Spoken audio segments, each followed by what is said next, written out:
You've probably heard of Louise Hay, right? She's like the grandmother of self-help, the queen of positive thinking. But here's the thing. Her ideas aren't just feel-good fluff. They're powerful tools that have helped millions of people turn their lives around. Today, we're diving into Louise's world, and I'm going to share with you her 5 amazingly simple steps that could totally change your life. These aren't complicated techniques or hard-to-follow rules. Nope, these are easy, everyday practices that anyone can do. And the best part? They really work. Now, you might be thinking, oh great, another self-help video promising the moon. But stick with me here. These aren't empty promises. These are tried and true methods that have helped people overcome depression, build better relationships, and even improve their health. Louise Hay used these very same steps to beat cancer and build a multi-million-dollar empire. Pretty impressive, right? But here's the real kicker. If you don't give these steps a shot, you might be missing out on some serious life-changing stuff. Imagine waking up every day feeling excited and happy instead of dreading what's ahead. Picture yourself handling problems with ease instead of stress and worry. That's what's possible when you apply Louise's wisdom to your life. In this video, we're going to break down each of Louise Hay's 5 steps. I'll explain what they are, why they work, and most importantly, how you can start using them right away. No fancy equipment needed, no special skills required. Just you, your mind, and a willingness to try something new. And don't worry, I've got a super simple exercise for you to try at the end.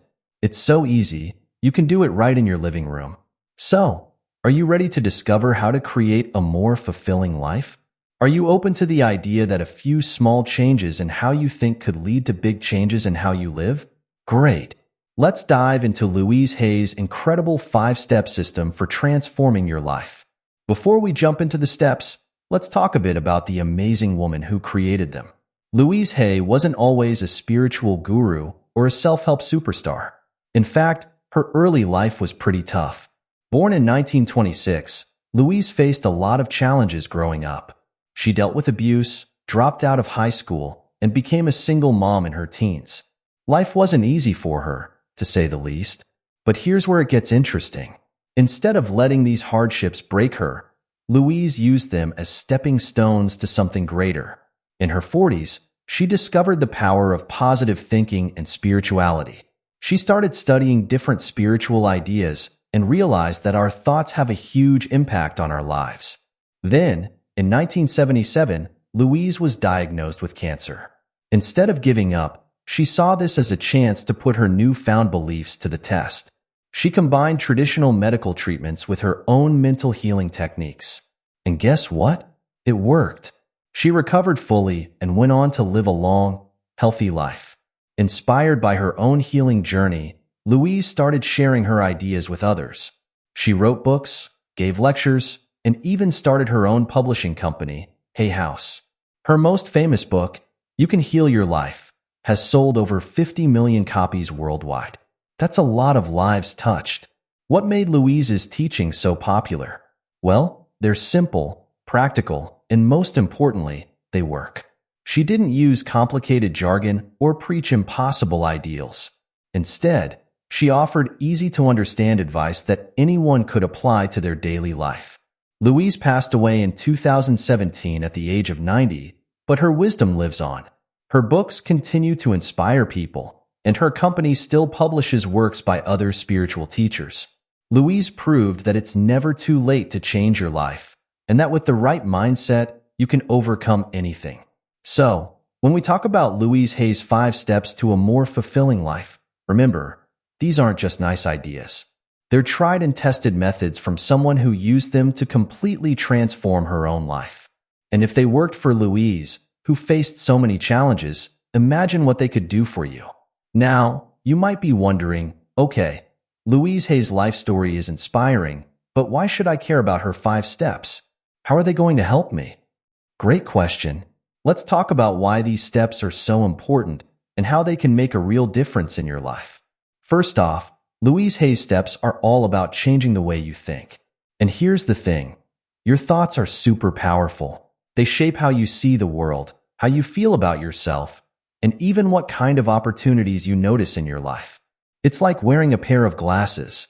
If the lenses are dirty or scratched, everything you see looks messy or unclear. But if you clean those lenses, or in this case, change your thoughts, suddenly the world looks brighter and full of possibilities. Let's break it down a bit more. When you start using Louise's steps, you might notice some big changes in your life. Better mood. Imagine waking up feeling happy and excited about your day instead of dreading what's ahead. That's what can happen when you start thinking more positively. Less stress. Life's always going to have its ups and downs, but with these steps, you'll learn how to handle problems without getting super stressed out. Improved relationships. When you feel good about yourself, it shows. You'll probably find that your relationships with friends, family, and even coworkers get better. More confidence. As you practice these steps, you'll start to believe in yourself more. This can help you go after your dreams and try new things. Better health. Believe it or not, positive thinking can even impact your physical health. Many studies have shown that optimistic people tend to be healthier and live longer. But here's the most important part. If you don't try these steps, you might be missing out on all of these benefits. It's like having a treasure map, but never going on the adventure to find the gold. Sure, your life might be okay as it is, but why settle for okay when it could be amazing? Now, I know what some of you might be thinking. This sounds too good to be true. How can just changing my thoughts make such a big difference? Well, it's not magic, and it's not instant. It takes some practice and patience. But the cool thing is, you can start small. You don't have to completely change your life overnight. Even little shifts in how you think can start to make a difference. And here's another great thing about Louise Hay's steps. They're not just for people who are going through tough times. Even if your life is pretty good right now, these steps can help make it even better. They can help you appreciate the good things more, deal with everyday annoyances more easily, and maybe even discover new opportunities you hadn't noticed before. So, are you ready to give it a try? Are you willing to spend a little time each day working on your thoughts to see how it might change your life? Remember, you've got nothing to lose by trying, and potentially a whole lot to gain. In the next sections, we'll dive into each of Louise Hay's 5 steps, and I'll show you exactly how to put them into practice. Get ready. Your journey to a more fulfilling life starts now. Let's kick things off with the first and maybe most important step in Louise Hay's system: loving yourself unconditionally. Now, I know what you might be thinking. Love myself? That sounds cheesy. Or maybe you're thinking, but I've made mistakes. How can I love myself? Well, stick with me here, because this step is a real game changer. So, what does it mean to love yourself unconditionally? It's about accepting yourself completely, flaws and all. It's like being your own best friend, always there with support and kindness, no matter what. Louise Hay believed that many of our problems come from not loving ourselves enough. We beat ourselves up over little mistakes, compare ourselves to others, and sometimes even talk to ourselves in ways we'd never talk to a friend. But here's the thing. When you start to love yourself, really love yourself, everything else in your life starts to shift. It's like magic, but it's not magic at all. It's just what happens when you stop being your own worst enemy and become your own biggest supporter. So, how do you do it? How do you start loving yourself unconditionally? Here are a few simple ways. First, try looking in the mirror each morning and saying, "I love you." I know, it feels weird at first. You might even laugh or roll your eyes. But stick with it. Say it like you mean it, even if you don't quite believe it yet. Over time, it'll start to feel more natural, and you'll start to believe it. Next, start paying attention to how you talk to yourself in your head. When you make a mistake, do you call yourself names or put yourself down? Try to catch those negative thoughts and replace them with kinder ones. Instead of, "I'm so stupid," try, "I'm learning and growing every day." Another great way to practice self-love is to take care of yourself. This can be as simple as taking a relaxing bath, going for a walk in nature, or treating yourself to your favorite healthy meal. When you take care of yourself, you're sending a message that you're worth taking care of. Now, let's talk about a real-life example. Sarah, a friend of mine, always struggled with her weight. She tried diet after diet, but nothing seemed to work. Why? Because every time she slipped up, she'd beat herself up about it, feel terrible, and then comfort eat to feel better. It was a vicious cycle. Then Sarah learned about Louise Hay's idea of self-love. She started being kinder to herself. Instead of criticizing her body, she started appreciating it for all it could do. She'd look in the mirror and say, "I love you," every day. At first, she felt silly, but she kept at it. Guess what happened? As Sarah started to love herself more, she naturally started making healthier choices. Not because she hated her body and wanted to change it, but because she loved her body and wanted to take care of it.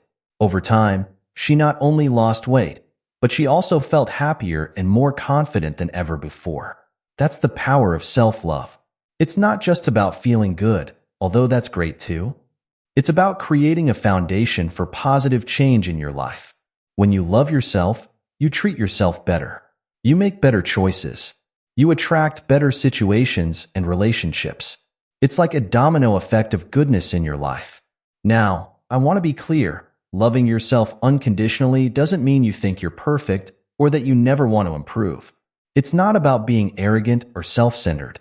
It's about accepting yourself as you are right now, while still being open to growth and change.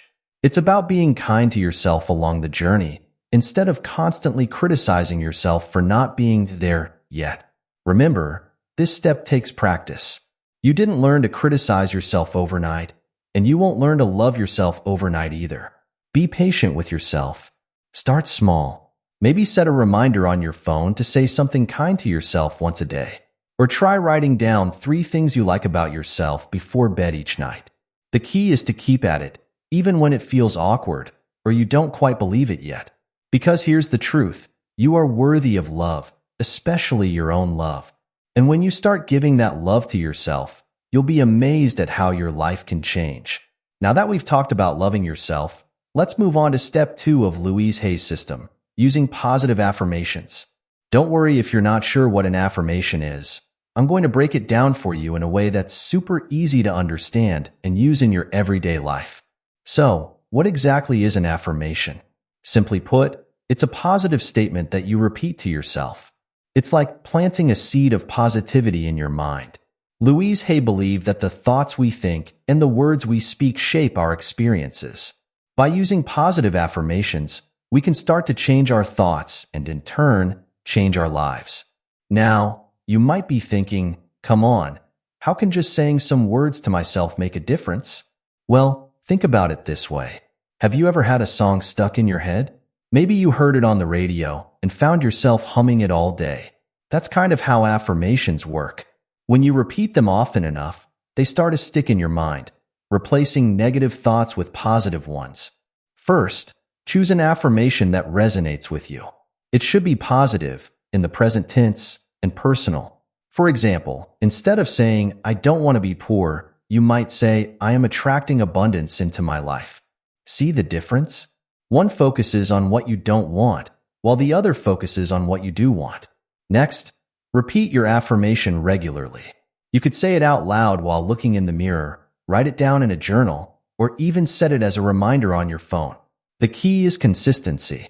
The more you repeat your affirmation, the more your mind starts to believe it. Here's a simple way to remember how to use affirmations effectively. Think of the 3 Ps: positive, present, and personal. Your affirmations should always be positive, focusing on what you want, not what you don't want. In the present tense, as if it's already happening, and personal, using I statements. Let me share a quick story about how affirmations can work in real life. I had a buddy, let's call him Mike, who was always down on himself about his job. He'd constantly say things like, "I'm not good enough for a promotion," or "I'll never get ahead in my career." One day, I told Mike about Louise Hay's affirmations. At first, he was skeptical, just like you might be right now, but he agreed to give it a try. He chose the affirmation, "I am capable and deserving of success in my career." Mike started saying this affirmation every morning while getting ready for work. He wrote it on a sticky note and put it on his computer. He even set it as the lock screen on his phone. After a few weeks, something interesting happened. Mike started feeling more confident at work. He began to speak up more in meetings and take on new projects. His boss noticed the change and gave him more responsibilities. And guess what? 6 months later, Mike got that promotion he thought he'd never get. Now, I'm not saying the affirmation magically got Mike the promotion. What it did do was change how Mike saw himself. When he started believing he was capable and deserving of success, he started acting like someone who was capable and deserving of success. And that made all the difference. Here's a cool tip to make affirmations even more powerful. Try adding emotion to them. When you say your affirmation, really feel it. If your affirmation is, "I am surrounded by love," take a moment to imagine what that feels like. Picture yourself being hugged by loved ones or doing something you love. The more you can connect your affirmation to a positive feeling, the more impact it will have. Another great way to use affirmations is to counter negative self-talk. We all have that inner critic that sometimes says mean things to us. Next time you catch yourself thinking something negative, try to counter it with a positive affirmation. For example, if you find yourself thinking, "I'm not smart enough," counter it with, "I am intelligent and capable of learning new things." Remember, using affirmations isn't about denying reality or pretending everything is perfect. It's about shifting your focus to the positive and opening yourself up to new possibilities. It's about training your mind to look for the good, rather than always focusing on the bad. Start small. Choose 1 or 2 affirmations that really resonate with you and make them part of your daily routine. Say them in the morning when you wake up or at night before you go to bed. Write them down, say them out loud, or even record yourself saying them and listen to the recording. Find what works best for you. And here's the most important thing. Be patient and kind to yourself as you start this practice. Change doesn't happen overnight, but if you stick with it, you'll start to notice a shift in how you think and feel. And that's when the real magic starts to happen in your life. All right, we've covered loving yourself and using positive affirmations. Now let's dive into step 3 of Louise Hay's system, forgiveness. Now, I know what you might be thinking. Forgiveness? That's easier said than done. And you're right, it can be tough. But stick with me, because this step has the power to totally transform your life. When Louise Hay talked about forgiveness, she wasn't just talking about forgiving others. She emphasized the importance of forgiving yourself too. In fact, sometimes that's the hardest part. We often hold on to guilt, shame, and regret about things we've done or things that have happened to us. But here's the thing. Holding on to all that negative stuff is like carrying around a heavy backpack all the time. It weighs you down and holds you back from living your best life. So, what exactly does it mean to forgive? It doesn't mean you're saying that what happened was okay. It doesn't mean you have to be best friends with someone who hurt you. Forgiveness is about letting go of the negative emotions attached to a situation so that you can move forward. First, acknowledge your feelings. It's okay to be angry, hurt, or upset about something that happened. Don't try to push these feelings away. Instead, allow yourself to feel them fully. Next, try to understand that everyone is doing the best they can with the knowledge, understanding, and awareness they have at the time. This doesn't excuse bad behavior, but it can help you see things from a different perspective. Then, make a conscious decision to let go of the resentment or guilt you're holding on to. This is where a lot of people get stuck. They think forgiveness should feel a certain way, or that they're not ready to forgive. But forgiveness is a choice, not a feeling. Finally, focus on the present and future, rather than dwelling on the past. Ask yourself, how can I use this experience to grow and become stronger? Let me share a story that shows how powerful forgiveness can be. I had a friend, let's call her Emma, who had a really tough relationship with her dad.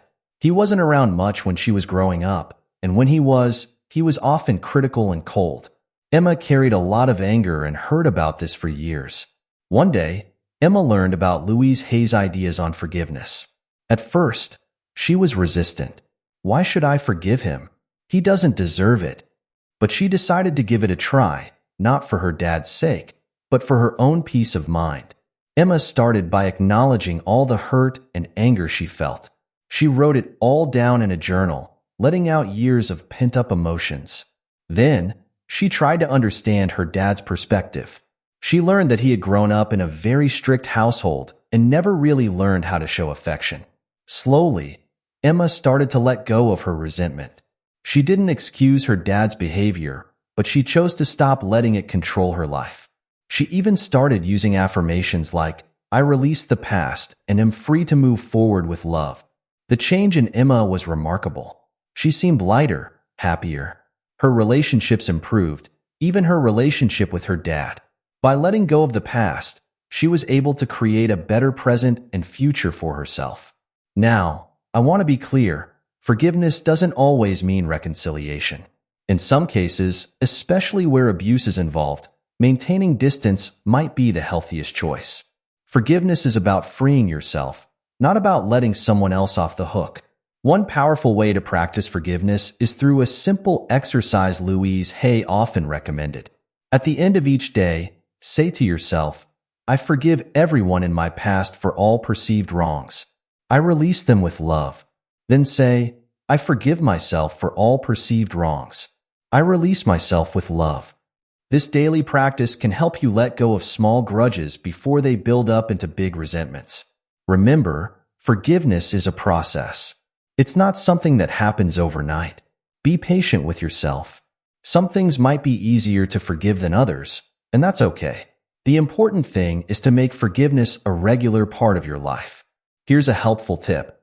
If you're struggling to forgive someone, try focusing on forgiving the action rather than the person. For example, instead of trying to forgive your friend for lying to you, try to forgive the act of lying. This can sometimes make forgiveness feel more manageable. Also, don't forget about forgiving yourself. We're often our own harshest critics.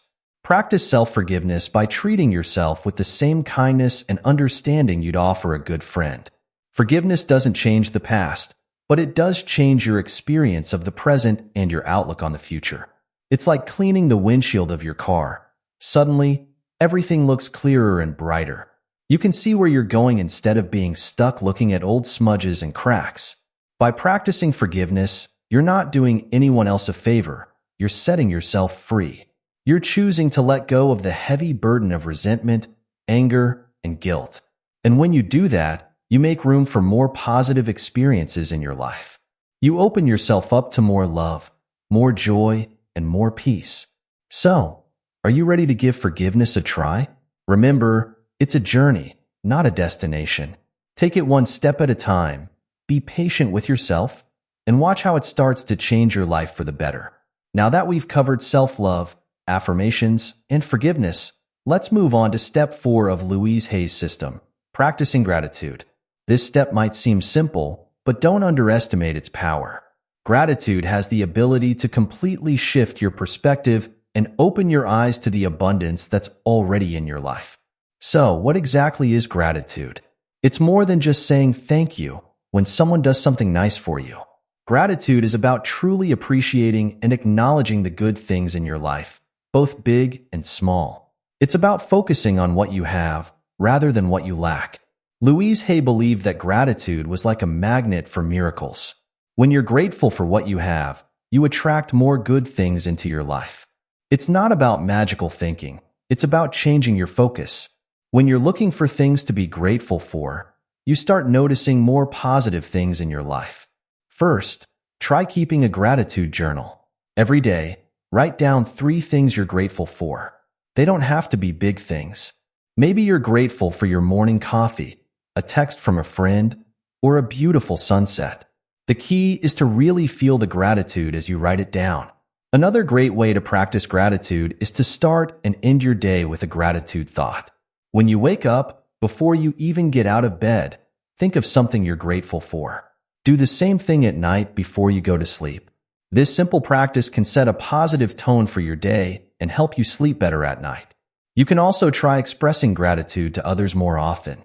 Tell your loved ones what you appreciate about them. Thank the cashier at the grocery store for their service. Acknowledge your coworkers for their hard work. Not only does this spread positivity, but it also makes you more aware of the good things and people in your life. Let me share a story about how gratitude can change your life. I had a colleague, let's call her Lisa, who was always complaining about her job. The work was too hard. Her boss was too demanding. Her coworkers were annoying. You name it, she had a problem with it. One day, Lisa learned about Louise Hay's gratitude practice. At first, she was skeptical. What do I have to be grateful for at this awful job? She thought. But she decided to give it a try. Lisa started small. She'd write down 3 things she was grateful for at work each day. Some days it was a challenge, but she always found something.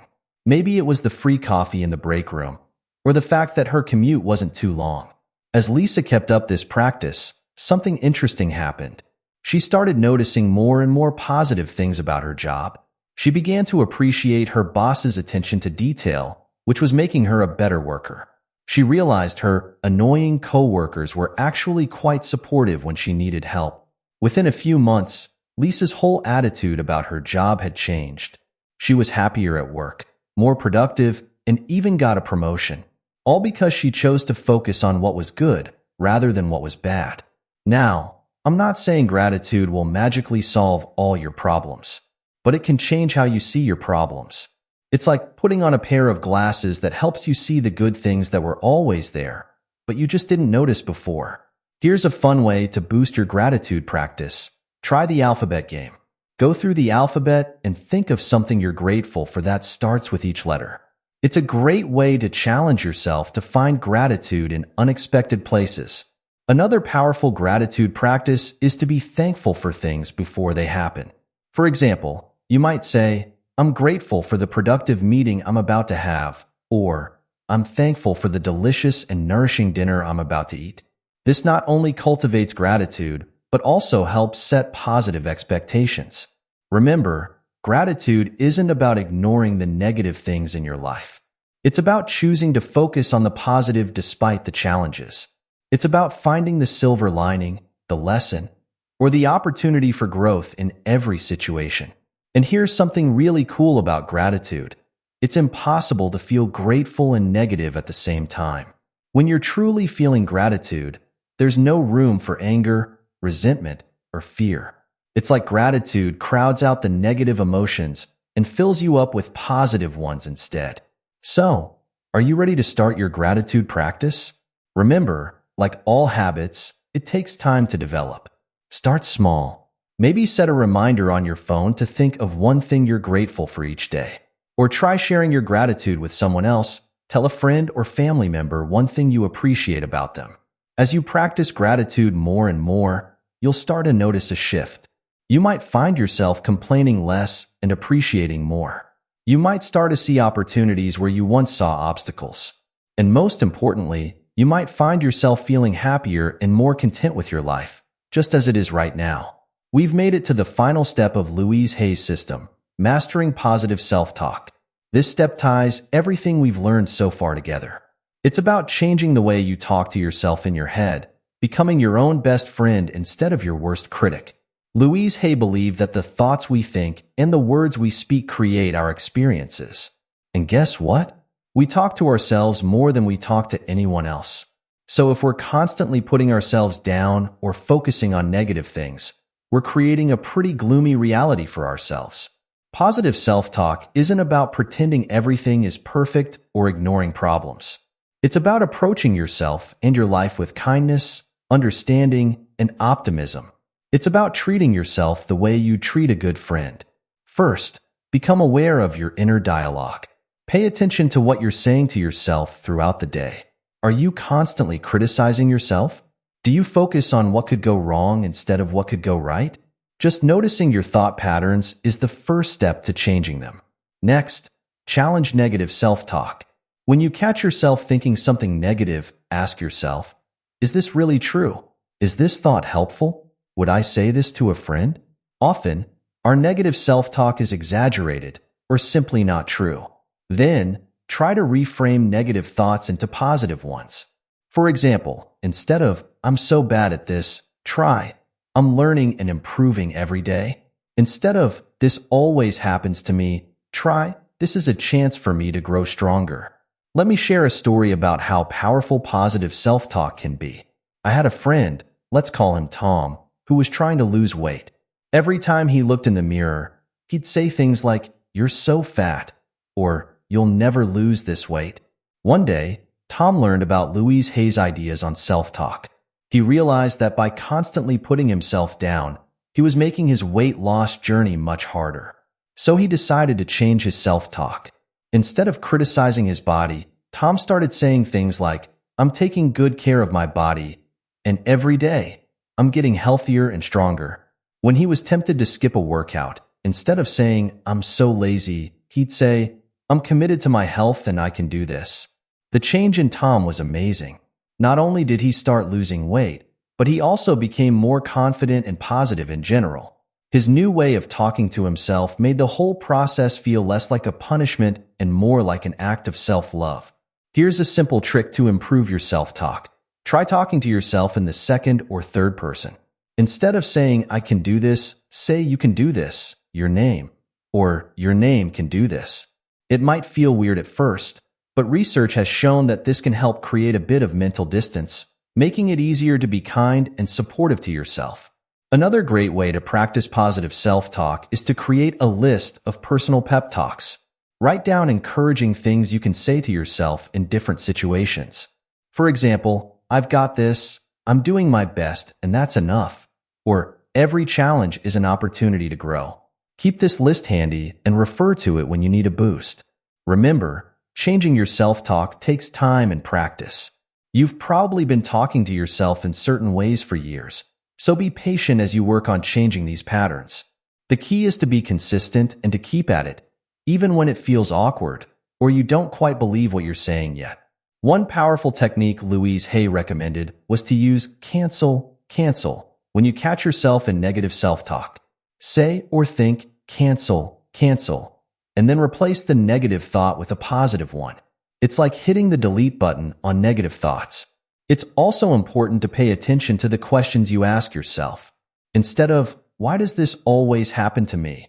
Try, what can I learn from this situation? Instead of, what if I fail? Ask, how can I prepare to succeed? The questions we ask ourselves shape our focus and our actions. Positive self-talk isn't about ignoring problems or pretending everything is perfect. It's about approaching challenges with a growth mindset, believing in your ability to handle whatever comes your way. It's about being your own cheerleader instead of your own worst enemy.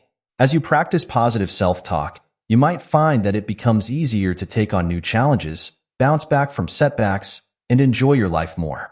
You're creating a supportive inner environment that allows you to grow and thrive. So, are you ready to become your own best friend? Start by simply noticing your self-talk. Then, bit by bit, start changing those internal messages to more positive, supportive ones. Remember, you're with yourself 24/7. Why not make that relationship the best it can be? We've covered a lot of ground in exploring Louise Hay's 5 steps to a more fulfilling life. From learning to love yourself unconditionally to mastering positive self-talk, each step builds on the others to create a powerful system for personal growth and happiness. Love yourself unconditionally. Accept and appreciate yourself, flaws and all. Use positive affirmations. Plant seeds of positivity in your mind with carefully chosen statements. Practice forgiveness. Let go of resentment and guilt to free yourself from the past. Cultivate gratitude. Focus on and appreciate the good things in your life. Master positive self-talk. Become your own best friend and biggest supporter. Now, you might be thinking, this all sounds great, but can it really make a difference in my life? The answer is a resounding yes. But here's the catch. It's not enough to just know about these steps. The magic happens when you start putting them into practice in your daily life. Remember, change doesn't happen overnight. It's okay to start small. Maybe begin with just one step that resonates with you the most. Practice it consistently for a week or two, then add another step. Before you know it, you'll be incorporating all 5 steps into your life naturally. As you embark on this journey, be patient and kind to yourself. Some days will be easier than others. You might have setbacks or moments of doubt. That's all part of the process. The key is to keep going, to keep choosing love, positivity, forgiveness, gratitude, and kindness, especially towards yourself. Think of these steps as tools in your personal growth toolkit. They're always there when you need them. Having a bad day? Try some positive affirmations. Feeling stuck in the past? Practice forgiveness. Overwhelmed by life's challenges? Take a moment to find something to be grateful for. Remember, The goal isn't perfection, it's progress. It's about creating a life that feels good on the inside, not one that just looks good on the outside. It's about waking up each day feeling a little bit better, a little more excited about life, a little more at peace with yourself and the world around you. Louise Hay's wisdom has helped millions of people around the world create more fulfilling lives. Now it's your turn. You have the tools. You have the power. You are worthy of a life filled with love, joy, and peace. So, what do you say? Are you ready to take the first step towards a more fulfilling life? Remember, every journey begins with a single step. Your step might be looking in the mirror and saying, "I love you." It might be writing down 3 things you're grateful for. It might be forgiving someone who hurt you in the past. Whatever it is, know that you're not alone on this journey. Every person who has ever tried to improve their life has started right where you are now. As you go forward, keep Louise Hay's words in mind. You have the power to heal your life, and you need to know that. We think so often that we are helpless, but we're not. We always have the power of our minds. Claim and consciously use your power. Here's to your journey towards a more fulfilling life. You've got this.